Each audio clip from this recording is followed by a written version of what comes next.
Hello guys, welcome back to my channel Saurabh Singh Lecture.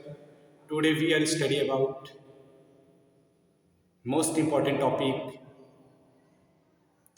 11th IIT aspirant, NEET aspirant and BSc first semester. प्रिय विद्यार्थियों, आज की class में मैं आपको VBT यानी कि वैलेंस बॉन्ड थियरी के बारे में डिस्कस करूंगा। यह जो वैलेंस बॉन्ड थियरी है यह एक प्रकार का प्रो लेवल की थ्योरी है और कह सकते हैं कि यह जो वीबीटी है, वीबीटी के पहले भी कई थियरी आई होंगी। ऐसा नहीं कि यह जो वीबीटी है यह अपने आप में क्या है, प्रॉपर थ्योरी है, परफेक्ट थियरी है। इसमें भी कुछ लिमिटेशंस रहे होंगे। कोई भी चीज अपने आप में प्रॉपर नहीं होती है। तो यह जो आपका बैलेंस बॉन्ड थियरी होता है, बोला जाता है कि बैलेंस बॉन्ड थियरी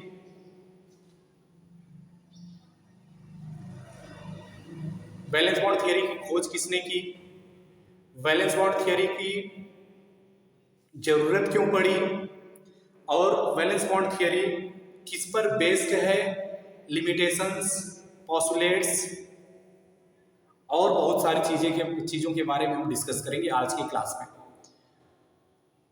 जैसा कि आप कवर पेज पर भी देख लिए होंगे,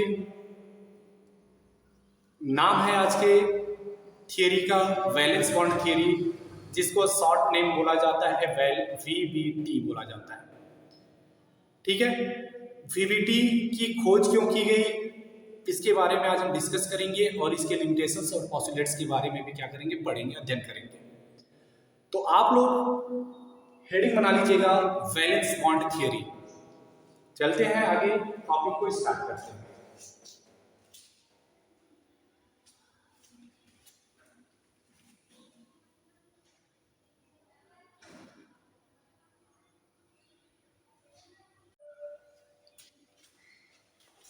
तो बोला जाता है कि valence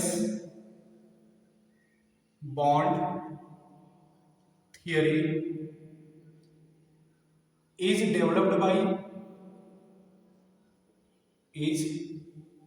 developed by Hitler and London इन 1927। तो बोला जाता है कि यह जो वैलेंस बॉन्ड थ्योरी थी, वैलेंस बॉन्ड थ्योरी को सबसे पहले हिटलर और लंदन ने 1927 ईस्वी में दिया था। कुछ चीजें ऐसी थी वैलेंस बॉन्ड थ्योरी में जो हिटलर और लंदन ने नहीं बता पाया, इसको बताने के लिए और दो साइंटिस्ट निकल के आए थे। उन साइंटिस्ट का जो नाम होता है वो होता है लिनियस पाउलिंग एंड स्लेटर। तो यहां पे लिख लीजिएगा, and it is extended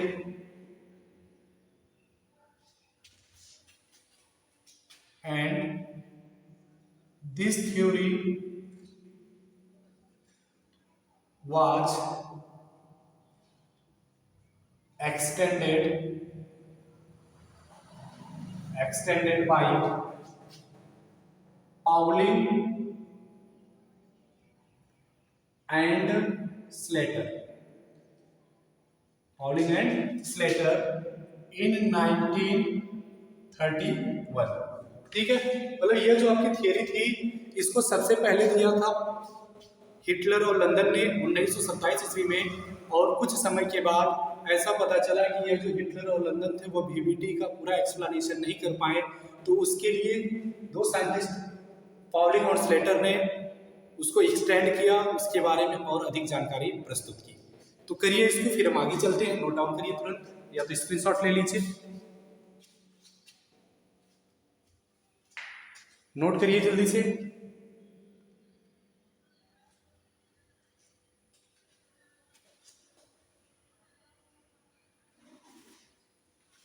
इतना करने के बाद हेडिंग बना लीजिएगा, why VBT came to existence.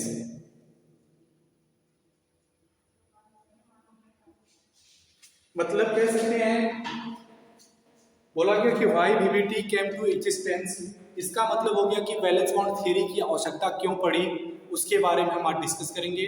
आप जल्दी से जल्दी मेरे साथ जुड़ जाइए और आपको एक बेहतरीन क्लास का आनंद मिलेगा और आप बेहतर तरीके से पढ़ सकेंगे। ठीक है, कर लीजिए इसको, फिर चलते हैं आगे। नोट करिए जल्दी से, कर लिए? चलो आगे चलते। नंबर 1 पॉइंट, मतलब इसकी आवश्यकता क्यों पड़ी, तो बोला जाएगा कि Lewis theory failed to explain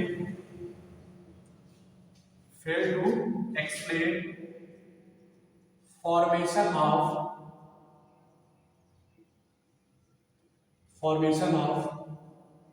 covalent bond. ठीक है, नंबर दूसरा बोला जाएगा कि Lewis theory does not explain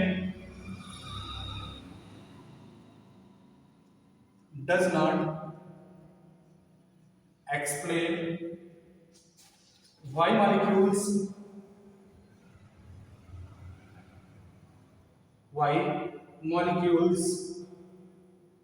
have different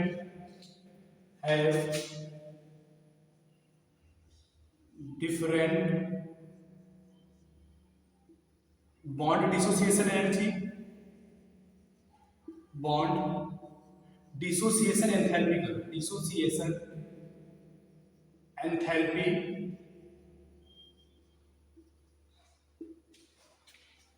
and bond length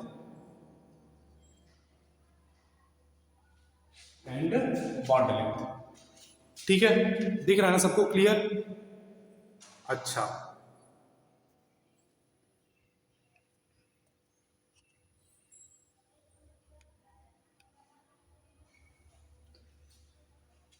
आया सब कितना? कोई दिक्कत? फिर इसके बाद जो तीसरा वाला पॉइंट था, तीसरे वाले पॉइंट में बोला जाएगा कि Lewis theory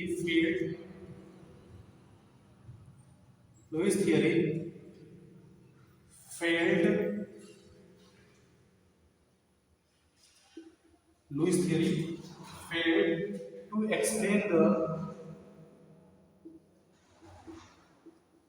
to explain the shape of polyatomic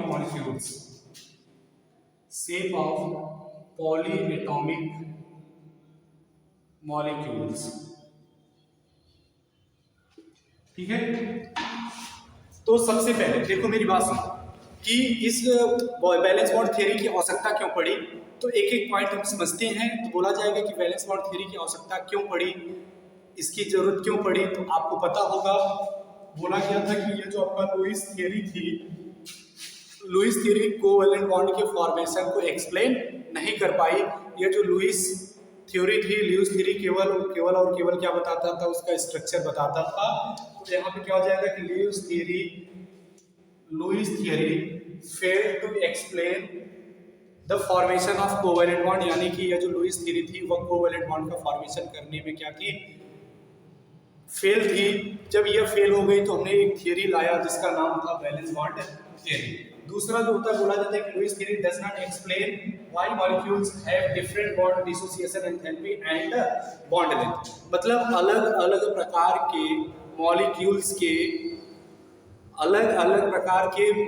के बॉन्ड डिसोसिएशन एंथैल्पी और बॉन्ड लेंथ की वैल्यू क्यों अलग अलग होती है, इसको नहीं बता पाया कौन, लुईस थ्योरी। तो लुईस थ्योरी जब नहीं बता पाया या फेल हो गया तो आ गया आपका बैलेंस बॉन्ड थ्योरी। और तीसरा जो इसका आवश्यकता क्यों पड़ा, तो तीसरा हम बोलेंगे कि Lewis theory failed to explain the shape of polyatomic molecules, यानी कि ये जो लुईस थ्योरी थी, लुईस थ्योरी किसी भी पॉलीएटॉमिक मॉलिक्यूल्स के शेप को नहीं बता पाई और इसलिए हमको बैलेंस बॉन्ड थ्योरी की क्या हो गई, आवश्यकता पड़ी। और बैलेंस बॉन्ड थ्योरी हमको हिटलर और लंदन, पाउली और स्लेटर ने दिया, जिसके आधार पर हम आगे की क्लास को देखेंगे। नोट डाउन करिए या स्क्रीनशॉट ले लीजिए।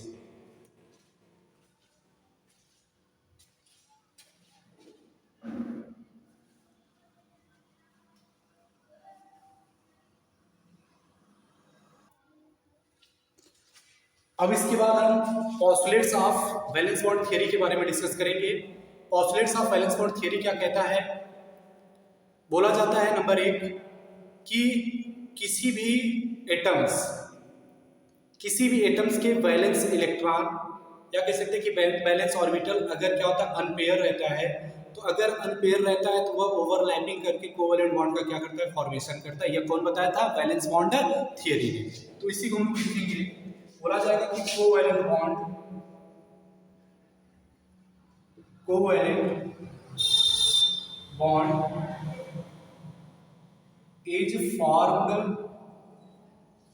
is formed by the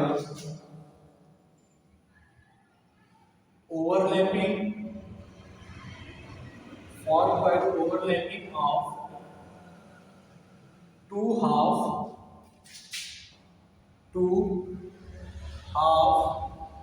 filled valence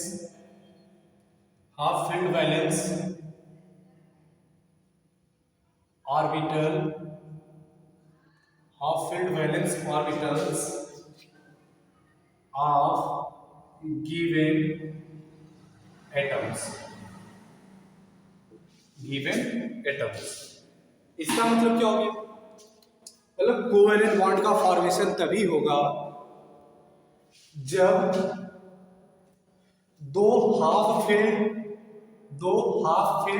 valence orbital एक दूसरे से क्या करते हो? ओवरलैपिंग करती हूं, तो वह किसका फॉर्मेशन करेंगे भाई? कोवैलेंट बॉन्ड का। जैसे देखो मेरे पास,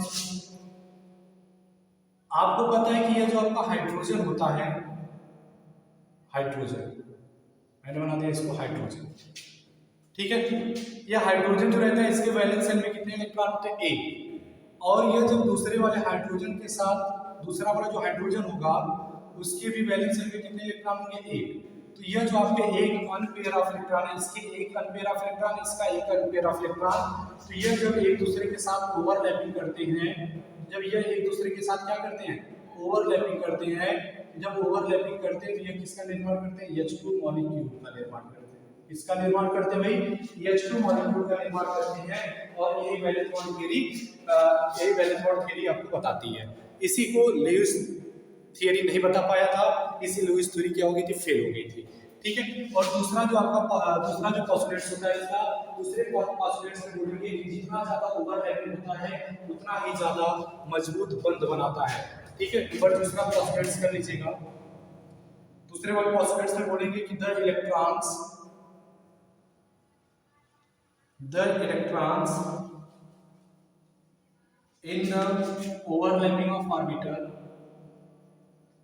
in the overlapping of orbital इसको ना थोड़ा सा ऊपर कर लें, H2 मॉलिक्यूल, ठीक है। ऑर्बिटल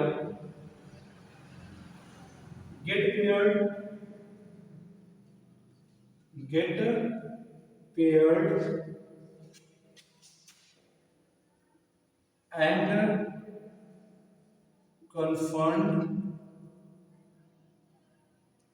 between the nucleus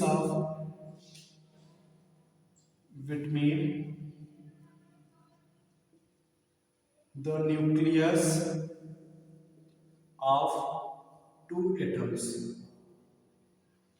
ठीक है। यह जो दूसरा वाला पॉइंट बोला जाता है, दूसरे वाले पॉइंट में बोला जाएगा कि यह जो आपका H होगा, यह जो आपका H होगा, तो इसका मतलब क्या होगा कि ये जो दोनों H के जो इलेक्ट्रॉन रहेंगे, अगर यह ओवरलैपिंग करते हैं तो एक ओवरलैपिंग करके क्या बनाते हैं? पेयर इलेक्ट्रॉन बनाते हैं। तो ये जो पेयर ऑफ इलेक्ट्रॉन रहेंगे वह ओवरलैपिंग के बीच जो न्यूक्लियस रहेगा, न्यूक्लियस में क्या होता है? आपका प्रेजेंट होता है।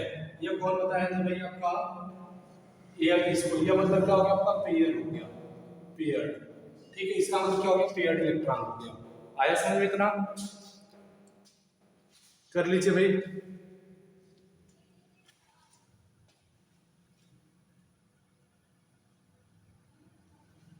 नोट करिए, दिख रहा है ना सब? कोई समस्या? चल बेटा, इसको नंबर तीसरा वाला पॉस्टुलेट्स लिखिएगा। नंबर तीसरे पॉस्टुलेट्स में बोला जाएगा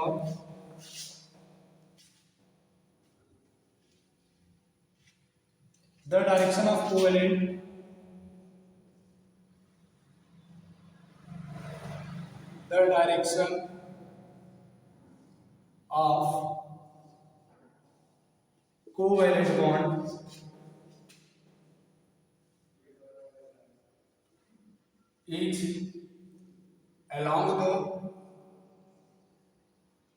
bond is along the region of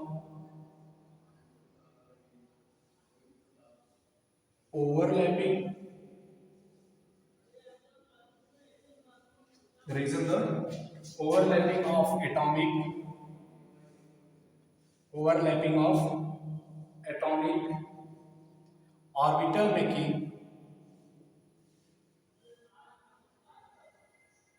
orbital making the bond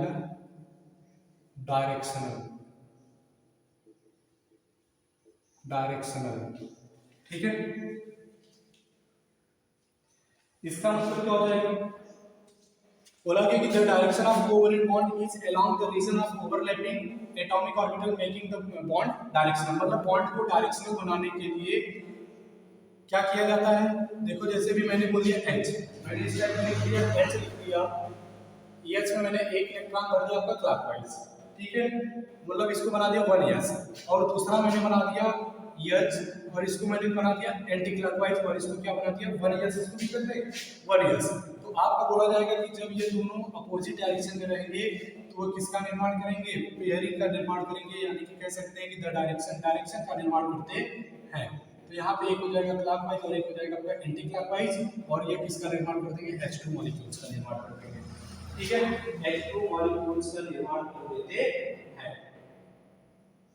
करिए जल्दी से। और चौथा इसका बोला जाता है कि the atomic orbital of overlapping the atomic orbital valence shell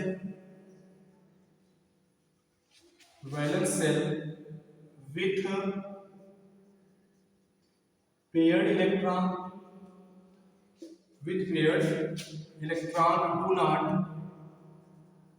do not participate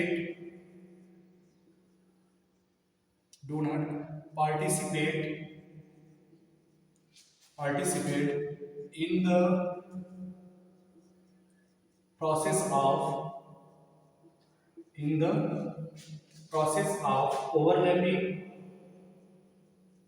process of overlapping and hence do not contributes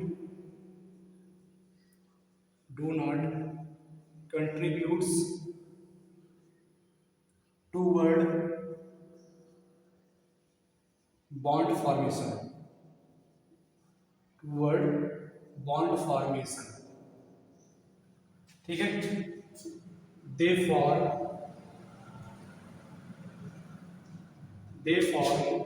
किसका निर्माण करते हैं भाई, lone pair, they form lone pair, ठीक है, किसका निर्माण कर देते हैं, लोन पेयर का निर्माण कर देते हैं। मतलब क्या हो गया इसका मतलब कि एटॉमिक ऑर्बिटल, ये बोला गया ना, the atomic orbital of valence shell with paired electron do not participate in the process of overlapping and hence do not contribute towards bond formation, they form lone pair। अब समझ में आ रहा होगा कि सर जी क्या पढ़ दिए जल्दी।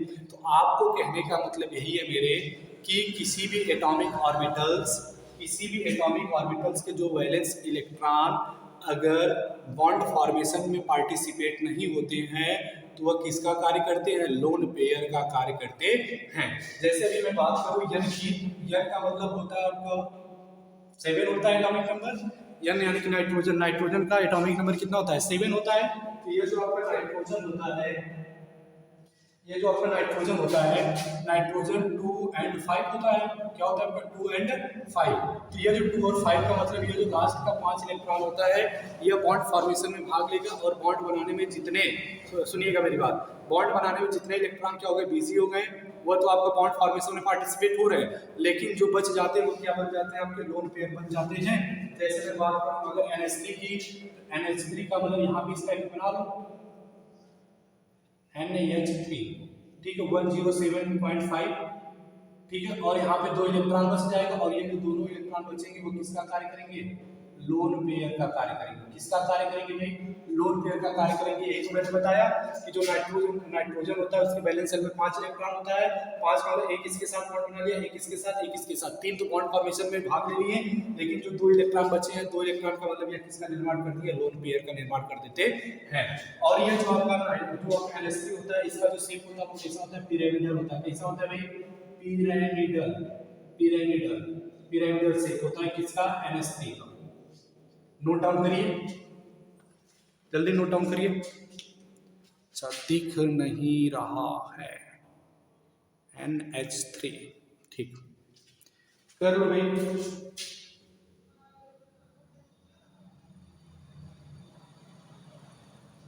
नोट कर लीजिए।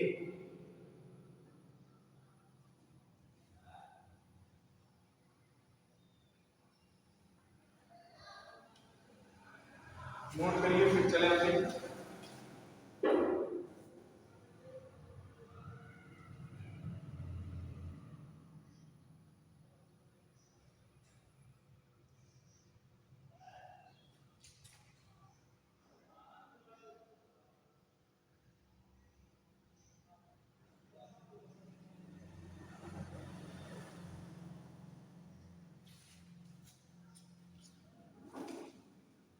नोट डाउन हो गया।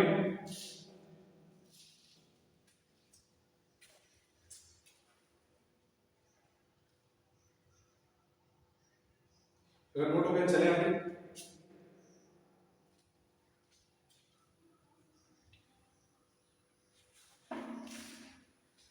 चलो नंबर 4 पॉइंट हो गया, तो 5वां पॉइंट देखिए।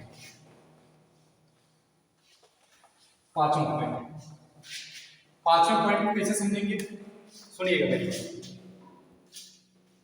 यह जो आपका 5वां वाला पॉइंट है, 5वें वाले पॉइंट का मतलब होगा कि जितना ज्यादा ओवरलैपिंग होगा, जितना ज्यादा ओवरलैपिंग होगा उतना ही ज्यादा बॉन्ड, उतना ही मजबूत बॉन्ड फॉर्मेशन क्या होगा, मतलब उतना ही ज्यादा क्या होगा, मजबूत बॉन्ड बनेगा। इतना भी समझ लो, मतलब जितना ज्यादा ओवरलैपिंग उतना ही ज्यादा मजबूत बंध बनाएगा। इसका एग्जांपल एक तरीके से समझो, मान लो कि मैं अपने हाथ को इस टाइप में पकड़ रहा, ठीक है, मतलब किसी को मुझे बचाना है, किसी को बचाना है, मैं ऐसे पकड़ रहा उसको, तो एक समय ऐसा आएगा कि यह जो मेरा हाथ रहेगा उसके हाथ से क्या हो जाएगा, छूट जाएगा। लेकिन अगर यही वाला हाथ मैं इस टाइप में पकड़ के इसको खींचूं तो यह जल्दी नहीं छूटेगा। इसका मतलब क्या होगा कि कम ओवरलैपिंग, कम पकड़ा गया तो यह कमजोर था, अगर ज्यादा पकड़ लिया गया तो यह क्या हो गया, आपका मजबूत हो गया और छुड़ाना क्या हो जाएगा, मुश्किल हो जाता है। तो इसका मतलब वही चीज है, जितना ज्यादा ओवरलैपिंग होगा उतना ही ज्यादा मजबूत बंध का निर्माण होता है।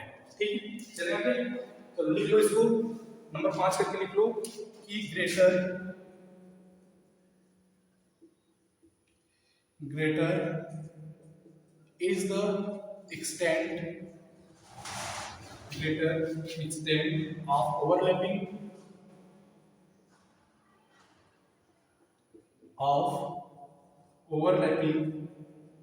stronger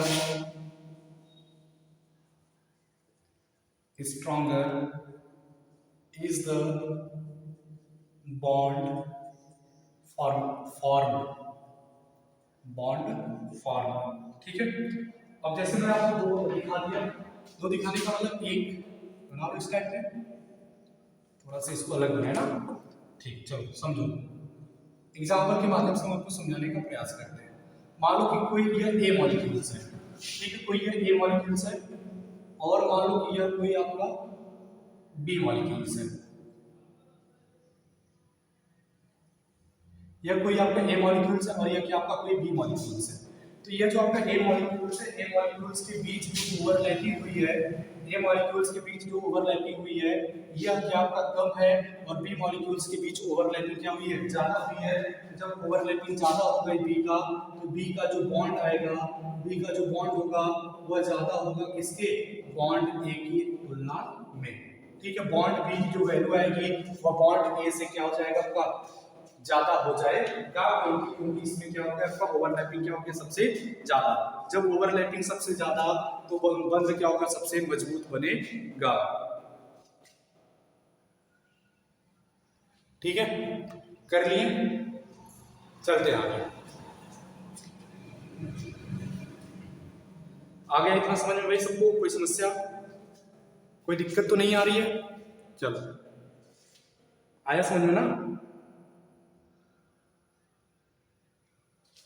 ठीक है, ये 5 पॉइंट हो गया। छठा पॉइंट एक और लिख लीजिएगा। छठवें पॉइंट में बोलेंगे कि जो अनपेयर ऑफ इलेक्ट्रॉन रहते हैं, जो एटॉमिक ऑर्बिटल के अनपेयर ऑफ इलेक्ट्रॉन रहते हैं, वही क्या करते हैं, बॉन्ड फॉर्मेशन में क्या करते हैं, भाग लेते हैं। यही हमको लिखना है। तो लिख लो कि the number of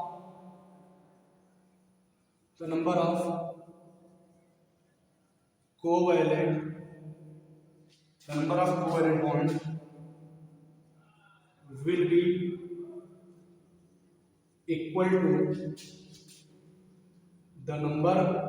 will be equal to the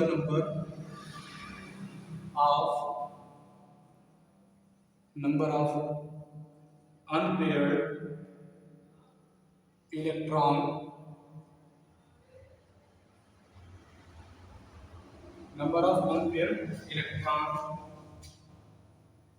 in the atomic orbital. ठीक है, यानी कि इसका मतलब ये हो गया आपका, जब हम इसको लिखेंगे, जैसे मान लो कि मैंने लिख दिया नाइट्रोजन, यहाँ पे लिखते हैं, यहाँ लिखेंगे, दिखेगा ना? चलो यहाँ नीचे कर, जैसे मैंने लिख दिया नाइट्रोजन का एटॉमिक नंबर कितना होता है, 7 का करते तो 1s2 हो जाता है, 2s2 हो जाता है, और 2 भी कितना हो जाता है आपका, 3 हो जाता है। ठीक है, तो इसका मतलब जो P होता है, P में कितना आपका डब्बा बनता है भाई, कितना ऑर्बिटल बनता है आपका, 3 ऑर्बिटल का मतलब। अब इसमें हुंड का रूल फॉलो करेंगे, अगर हुंड का रूल फॉलो नहीं करेंगे तो यह जो आपका VBD है यह आपका परफेक्ट नहीं हो पाएगा। तो इसका मतलब 1 2 3, यह जो आपका नाइट्रोजन, इसके पास 3 अनपेयर ऑफ इलेक्ट्रॉन है, तो यह जो 3 अनपेयर ऑफ इलेक्ट्रॉन होते हैं, यही बॉन्ड फॉर्मेशन में क्या करते हैं, भाग ले लेते हैं। यानी कि जब जितना अनपेयर ऑफ इलेक्ट्रॉन रहता है उतना ही बॉन्ड का फॉर्मेशन होता है। आया समझ में बात? जैसे अभी मैं बता दूं, यहाँ किसी का तो यंग ट्रिपल बॉन्ड यंग, और यहाँ पे मॉलिक्यूल्स, सॉरी यहाँ पे लोन पेयर, यहाँ पे लोन पेयर, तो यानी कि जो आपका 3 कोवेलेंट बॉन्ड आया, 3 कोवेलेंट बॉन्ड का मतलब क्या हो गया, 3 अनपेयर ऑफ इलेक्ट्रॉन रहेंगे। क्या रहेंगे भाई, 3 अनपेयर ऑफ इलेक्ट्रॉन रहेंगे। अगर 3 अनपेयर ऑफ इलेक्ट्रॉन होते हैं तो वह क्या बना लेते हैं, आपके 3 कोवेलेंट बॉन्ड का फॉर्मेशन कर देते हैं। आया समझ में? इतना नोट डाउन करिए, फिर हम आगे चलते हैं। अभी इसका लिमिटेशंस भी हमको पढ़ना है भाई, लिमिटेशंस पढ़ना है ना। चलो हेडिंग बना देते हैं, लिमिटेशंस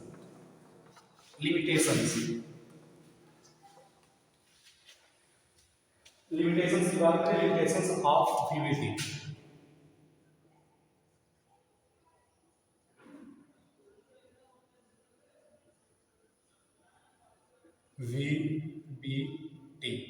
वैलेंस बॉन्ड थ्योरी का लिमिटेशन, यानी कि वैलेंस बॉन्ड थ्योरी क्या नहीं बता पाई, जो वैलेंस बॉन्ड थ्योरी नहीं बता पाई, इसके बाद भी कोई थ्योरी तब आएगी। अगर जो नहीं बता पाता तो उसके बाद भी कोई थ्योरी आएगी। जो आप VBD जो छोड़ा था वही वह अगली वाली थ्योरी एक्सप्लेन कर देती है। उसके बारे में हम नेक्स्ट क्लास में डिस्कस करेंगे कि बस थ्योरी क्या है आपका, तब तक के लिए वह क्या आपके लिए सरप्राइज है। ठीक है, चलते हैं लिमिटेशन की बात करते हैं। Number 1, VBD does not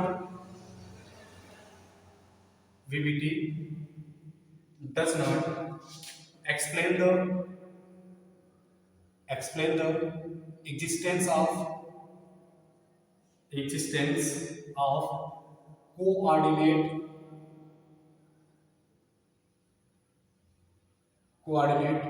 bond. ठीक है, कोऑर्डिनेट बॉन्ड मतलब ये जो वैलेंस बॉन्ड थ्योरी थी, वैलेंस बॉन्ड थ्योरी केवल कोवैलेंट बॉन्ड के बारे में डिस्कस कर चुकी, लेकिन ये जो VBD था, VBD does not explain to coordinate bond, यानी कि कोवैलेंट बॉन्ड का फॉर्मेशन कहां से होता है यह VBD नहीं बता पाया। ठीक है, यह नंबर 1 इसका लिमिटेशन हो जाता है। दूसरा बोला जाता है कि according to VBD the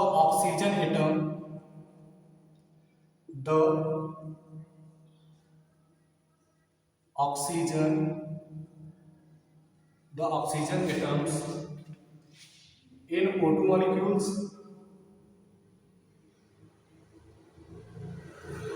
molecules are bonded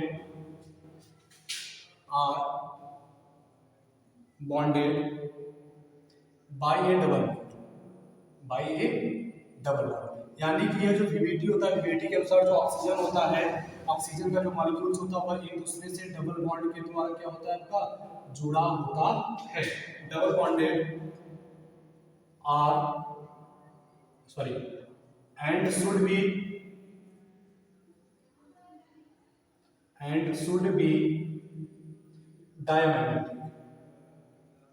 diamagnetic but या as there is no unpaired electrons. ठीक है, यानी कि अकॉर्डिंग टू वीवेटी के, अगर मतलब कह सकते हैं कि वैलेंस बॉन्ड थ्योरी के अनुसार जब बात करेंगे तो बोला जाएगा कि जो ऑक्सीजन एटम होता है, ऑक्सीजन एटम यानी कि O2 मॉलिक्यूल्स जो होते हैं वह एक दूसरे से डबल बॉन्ड के द्वारा जुड़े होते हैं और इसके पास कोई भी अनपेयर ऑफ इलेक्ट्रॉन नहीं होता है। परंतु जब हम लोग थियोरेटिकल बात करते हैं, थियोरेटिकल जो बात करते हैं हम लोग या एक्सपेरिमेंटल कह सकते हैं, तो एक्सपेरिमेंटल बोला गया कि यहाँ पे कहते हैं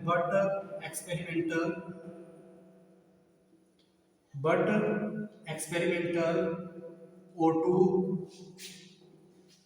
मॉलिक्यूल्स इज पैरामैग्नेटिक। लेकिन जब हम लोग एक्सपेरिमेंटल बात किए तो यह जो आपका O2 मॉलिक्यूल्स था वो कैसा था, आपका पैरामैग्नेटिक था। ठीक है, पैरामैग्नेटिक था। यह इसका दो लिमिटेशन हो गया। तीसरे लिमिटेशन की बात करते हैं। तीसरे लिमिटेशन में बोला जाएगा कि यह आपका जो वैलेंस बॉन्ड थ्योरी था, वैलेंस बॉन्ड थ्योरी यानी कि they do not explain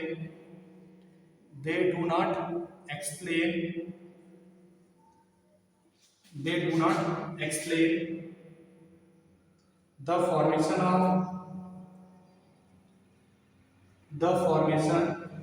of odd electron molecule। ठीक है, ऑड इलेक्ट्रॉन मॉलिक्यूल, यानी कि कह सकते हैं कि यह जो आपका वीवीटी था, वीवीटी ऑड इलेक्ट्रॉन मॉलिक्यूल के बारे में डिस्कस नहीं कर सकता था। तो यह इसका क्या हो गया, लिमिटेशंस हो गया। ठीक है, नोट करिए, फिर हम आगे और चले और आगे आपको बताएं। सभी आप पढ़ लेंगे, कोई समस्या नहीं होगा।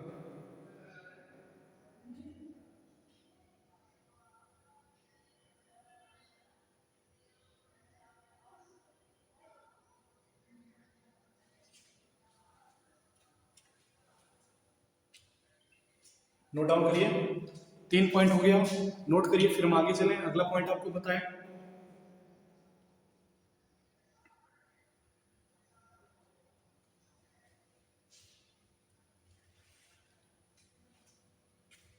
ठीक है,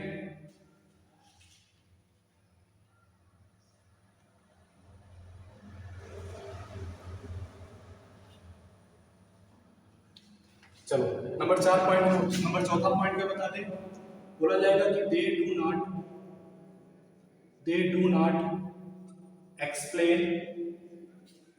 explain the exact value of magnetic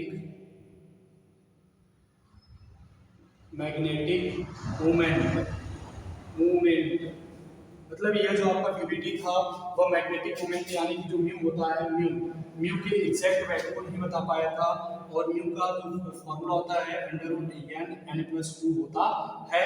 और जहाँ पे n का मतलब क्या होता है भाई, n का मतलब होता है नंबर ऑफ अनपेयर्ड इलेक्ट्रॉन्स। ठीक है, चलिए करो आगे, फिर हम इससे एक क्वेश्चन करते हैं, फिर आगे हम चलते हैं। आया समझ में? नोट करिए, जल्दी से नोट डाउन करिए भाई। चलिए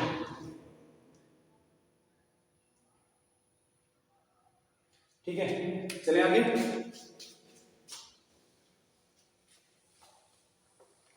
जैसे मैं बात करूं COH2 का होल 6, COH2O का होल 6 2 प्लस में मैग्नेटिक मोमेंट की वैल्यू क्या होगी। ठीक है, तो इसके लिए जो हम करेंगे तो सबसे पहले हम जो CO लिखा गया, CO का मतलब क्या है भाई आपका, CO का मतलब क्या हो गया भाई, कोबाल्ट। अब ये जो कोबाल्ट होता है, कोबाल्ट का हम क्या करेंगे, इलेक्ट्रॉनिक कॉन्फ़िगरेशन करेंगे। इसका जो आपका एटॉमिक नंबर होता है वो 27 होता है, लेकिन यहाँ पे क्या आपका 2+ है, तो 2+ का हमने 2 इलेक्ट्रॉन डोनेट कर दिया होगा। इसके पास कितना बचा आपका 25। Electronic configuration according to our rule 1s2 2s2 2p6 3s2 3p6 4s0 and 3d7। 3d कितना 4s0 3d7, ठीक है। 4s2 होता है, लेकिन वहां पे हो जाएगा 4s0 इलेक्ट्रॉन, ठीक है। अब देखो 2 2 4 6 10 10 18 18 4 हो गया 22 3 25, ठीक है। अब आपको पता है कि ये जो 3d7 है, 3d7 की बात करें तो आपको पता है कि जो d होता है, d में कितना ऑर्बिटल बनता है, 5।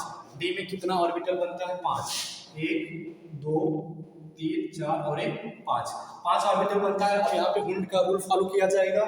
हुंड का जब रूल फॉलो करेंगे तो बताओ, यहाँ पे सभी ऑर्बिटल्स में पहले एक एक इलेक्ट्रॉन, फिर उसके बाद उसका क्या कर देंगे हम लोग, पेयरिंग कर देते हैं।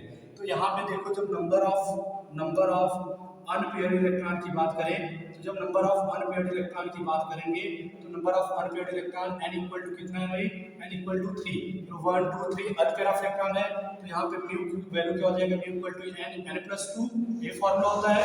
तो म्यू इक्वल टू कितना हो जाएगा, रूट में n की वैल्यू कितना है 3, और यहाँ पर जाएगा 3+2, ठीक है। तो ये हो जाएगा आपका म्यू इक्वल टू हो जाएगा 3 × 5 इक्वल टू कितना हो जाएगा 15, और ये जो आपका 15 होगा, और तो इसको सॉल्व करेंगे तो ये लगभग आएगा 3.87,